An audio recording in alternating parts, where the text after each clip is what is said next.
Hi అండి, అందరికీ నమస్తే. Welcome to Mukunda vlogs. ఈరోజు మనము ఎంతో పేరు పొందిన విఘ్నేశ్వర దేవాలయాల్లో ఒక్కటైన కాణిపాక దేవాలయం గురించి తెలుసుకుందామండి. ఆంధ్రప్రదేశ్ రాష్ట్రానికి చెందిన చిత్తూరు నుండి 11 కిలోమీటర్ల దూరంలోను, తిరుపతి నుండి 68 కిలోమీటర్ల దూరంలోను ఈ కాణిపాక దేవాలయం ఉందండి. కాణిపాక దేవాలయం గురించి ఇప్పుడు తెలుసుకుందాం. ఈ దేవాలయంలో ఉన్న విగ్రహాన్ని ఎవరూ స్థాపించకుండానే స్వయంభూగా వెలిసిన విగ్రహం అండి. ఇక్కడ ఉన్న దేవుడు కాణిపాక వరసిద్ధి వినాయకుడు. ఈ విగ్రహం ఎలా వెలిసింది, కాణిపాకం అనే పేరు ఎలా వచ్చింది, విగ్రహం ఎందుకు పెరుగుతూనే ఉన్నది అనేది మనం ఈ వీడియోలో తెలుసుకుందామండి. కలియుగమున భూలోకమునందు దేశక్షేమం కొరకు, శిక్ష రక్షణ కొరకు, దుష్ట శిక్షణ చేయడం కొరకు, అలానే భక్తుల మనోభిష్టములను నెరవేర్చుటకు శ్రీ వినాయక స్వామి వారు సంకల్పించుకున్నారు.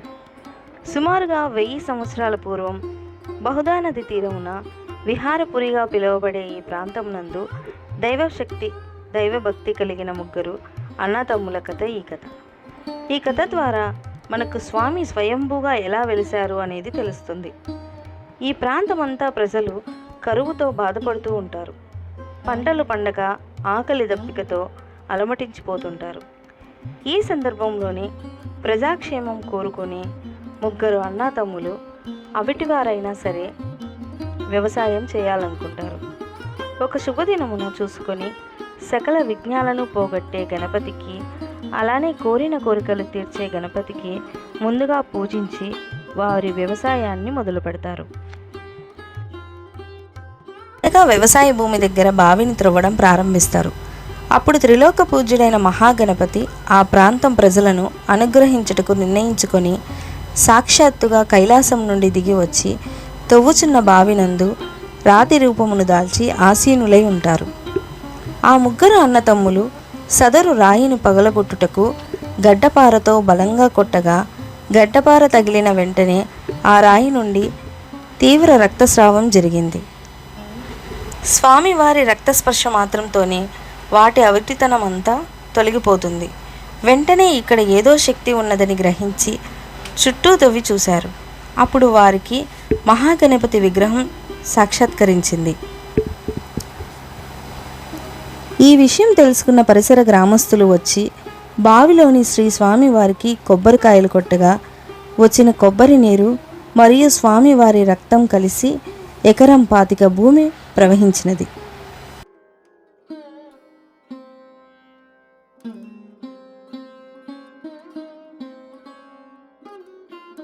కాని అనగా ఎకరం 25 భూమి, పారకం అనగా ప్రవహించడం. ఎకరం 25 భూమి వరకు నీరు ప్రవహించినందున కాణిపారకం అనే పేరు వచ్చింది.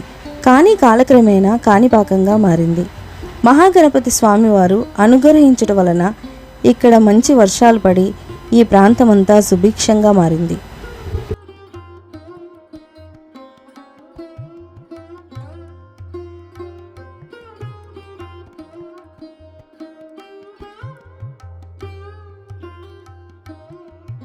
తర్వాత మంచి పంటలు పండి ప్రజలంతా సుఖ సంతోషాలతో క్షేమంగా ఉన్నారు. అందుచేత ఇక్కడ కోరిన వరములు వెంటనే తీర్చుట వలన స్వామివారికి వరసిద్ధి వినాయకుడు అనే పేరు వచ్చింది. ఇక్కడ వెలసిన వినాయక స్వామివారు బావిలో నుండి భక్తులను దర్శనమిస్తారు. స్వామివారి విగ్రహం రోజురోజుకి పెరుగుతూనే ఉంటుంది.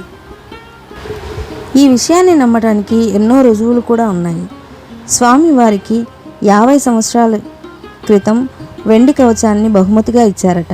కానీ ఇప్పుడు ఆ కవచం సరిపోవడం లేదు. ఇప్పటి వరకు బావిని ఎంత త్రవ్వినా స్వామివారి మొదలు ఎవ్వరూ కనుగొనలేకపోయారు. ఈ దేవాలయాన్ని 11వ శతాబ్ద ప్రారంభంలో చోళరాజైన మొదటి కులత్తుంగ చోళుడు నిర్మించారు. 1336 తర్వాత విజయనగర సంస్థాన చక్రవర్తులు దేవాలయాన్ని అభివృద్ధి చేశారు. వినాయక పండుగ నుండి ఇక్కడ 21వ రోజు వరకు బ్రహ్మోత్సవాలు జరుపుతూనే స్వామివారికి విశేష పూజలు కూడా చేస్తారు.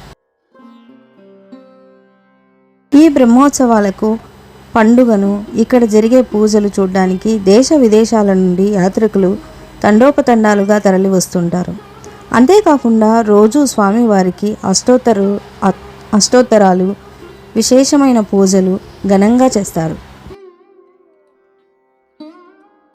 రోజు స్వామివారికి ఉదయం తెల్లవారుజామున 4 గంటలకే సుప్రభాత సేవ మొదలవుతుంది.